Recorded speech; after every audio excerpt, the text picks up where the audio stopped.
यह एक सत्य को जान लेने से होंगे ईश्वर के विराट स्वरूप के दर्शन। प्रिय दर्शक, हमारे YouTube चैनल में हार्दिक स्वागत है। दोस्तों, जो हमारे भाग्य में नहीं है, जो हमारे पास नहीं है और हर कोई उसे प्राप्त करना चाहते हैं, तो उसे पाने के लिए, उस लक्ष्य को प्राप्त करने के लिए हम जो प्रयत्न करते हैं तथा जिस लक्ष्य को प्राप्त करने के लिए साधना करते हैं, उसका नाम ही साध्य है।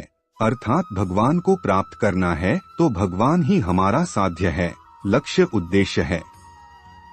तथा उसकी प्राप्ति के लिए हम जो मार्ग, जो यत्न, युक्ति, जप, तप, हठ योग आदि अपनाते हैं, उसी का नाम साधना है। अपने कार्यों में, अपनी साधना में तन्मय होकर गतिशील रहे तथा इधर उधर की अनर्गल बातों में अपना ध्यान न बंटाएं। देव रूपी मनुष्य है। मनुष्य के लिए अनेक नियम होते हैं, उसे सदैव स्मरण रखनी चाहिए। पहली, अपने लक्ष्य की ओर सदैव ध्यान रखें तथा दूसरी, व्याकुलता तथा आर्तभाव होने पर ऊबकर साधना त्याग देना ही मनुष्य की कमजोरी होती है। मंत्र जप, पूजा या साधना का अभ्यास करते करते आप बुद्धि को धैर्य युक्त बनाने का प्रयास करते रहे तथा साधना के बीच में ही विचलित होकर अथवा ऊबकर कि अब शायद हम सफल नहीं हो पाएंगे, छोड़ देना उचित नहीं होता। साधक केवल चलना जानता है, वह बार बार सवाल नहीं करता कि अभी कितनी दूर है, कब तक सफलता मिलेगी। वह दूरी से घबराकर अपनी साधना को बंद नहीं करता। साधना में सफलता में देरी हो सकती है, साध्य की, भगवान की परीक्षाओं के कारण भी हो सकती है। जैसे एक दृष्टांत है कि एक बार एक व्यक्ति जंगल में रास्ता भटककर एक महात्मा के आश्रम में जा पहुंचा। उस समय महात्मा वहां नहीं, उनका शिष्य वहां था। वहीं पर एक बड़ी शिला भी थी जिस पर 3 गड्ढे पड़े हुए थे। उन गड्ढों को देखकर उस व्यक्ति की उत्सुकतावश उस शिष्य से पूछा कि इस शिला में ये गड्ढे व निशान कैसे हैं? तो उसने बताया कि ये गड्ढे महात्मा के प्रतिदिन की नमाज करने पर सिर तथा घुटनों के शिला पर रगड़ लगने बन गए हैं। वे प्रतिदिन इसी शिला पर नमाज अदा करते हैं। तभी आकाशवाणी होती है कि खुदा इसकी बंदगी से प्रसन्न नहीं है। यह सुनकर वह व्यक्ति रोने लगा। तभी महात्मा जी वहां आ गए और उन्होंने पूछा, आप क्यों रो रहे हो?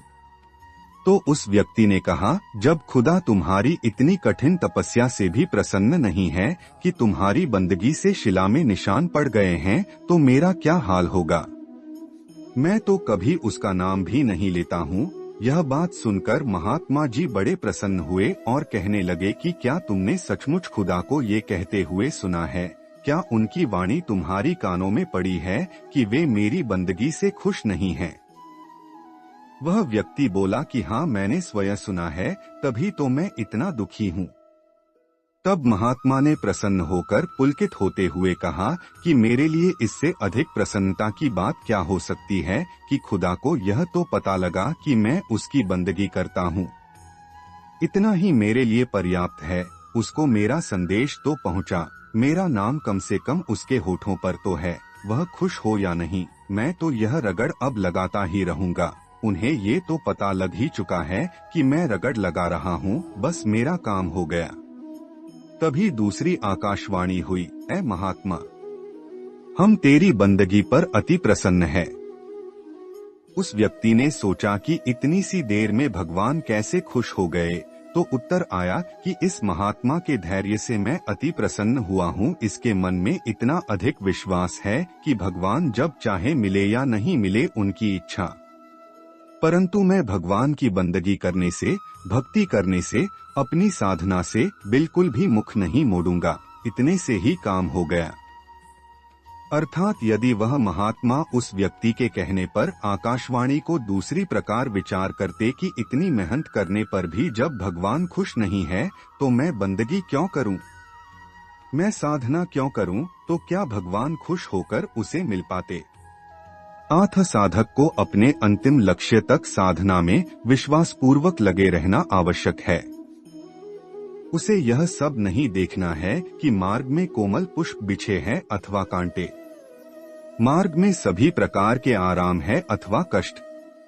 उसे तो केवल अपने हृदय में एक संताप जगाना होता है, एक आग लगानी होती है कि भगवान कैसे प्राप्त हो, जब तक उसके प्राणों में एक हाहाकार नहीं मच जाता, उसके प्राण आकुल नहीं होते, वह तब तक ही इधर उधर देखता है। तथा आज कितनी माला फेर ली, कितना जप हो गया, इसका हिसाब रखता है।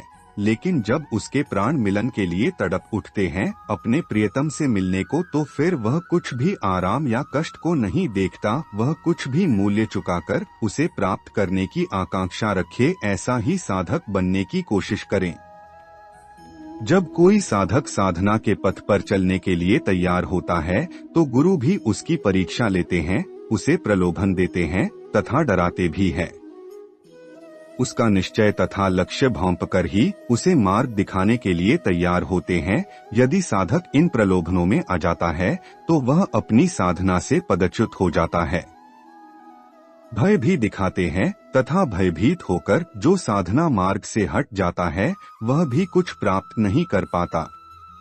इस संबंध में भक्त ध्रुव की कथा बहुत सुंदर है। ध्रुव जब छोटे बालक थे तो उनकी विमाता ने उसे पिता की गोद से उतार दिया तथा कहने लगी, भगवान को याद कर, अगर तू मेरी कोख से पैदा हुआ होता तो इस गोद में बैठने लायक होता।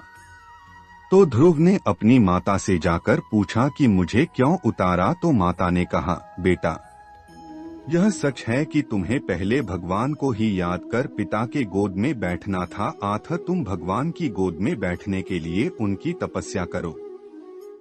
और ध्रुव ने निश्चय कर लिया कि मुझे भगवान की गोद में बैठना है, और निश्चय करते ही भगवान को भी पता लगना ही था, क्योंकि वे अंतर्यामी है ही। उन्होंने तत्काल नारद जी को ध्रुव की परीक्षा लेने के लिए उसके पीछे वन में भेज दिया।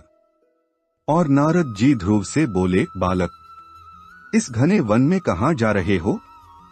तब ध्रुव ने सभी घटना क्रम बता दिया। नारद जी ने कहा, बेटा, तुम वापस अपने घर चलो, मैं तुम्हें तुम्हारे पिता से तुम्हारा हक, तुम्हारा राज्य दिलवा दूंगा और उनके गोद में बैठने का अधिकार भी दिलवा दूंगा।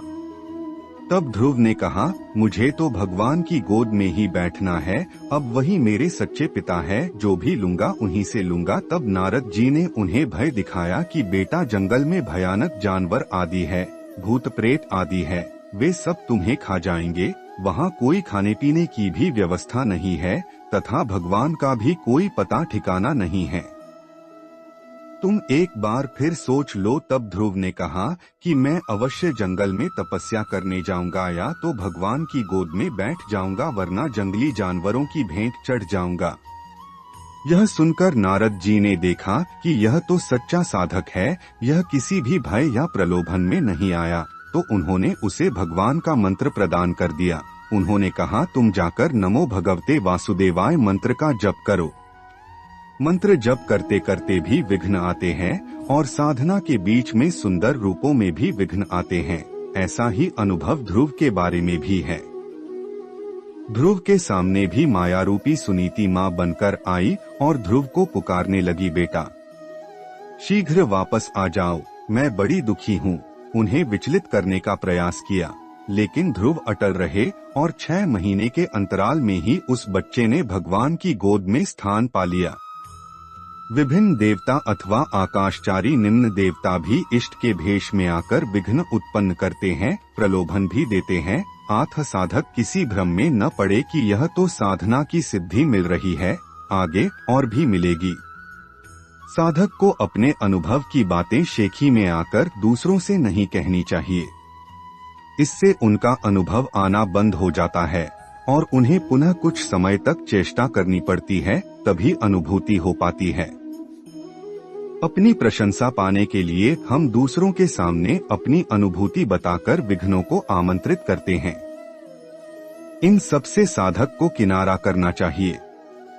इस चैनल का मकसद यही है, सनातन धर्म के प्राचीन रहस्य ज्ञान आप तक पहुँचे। उम्मीद है यह प्रस्तुति पसंद आई है। कमेंट में हर हर महादेव लिखें और ऐसे ही ज्ञान भरी बातें जानने के लिए हमारे चैनल को सब्सक्राइब करें, लाइक करें। धन्यवाद।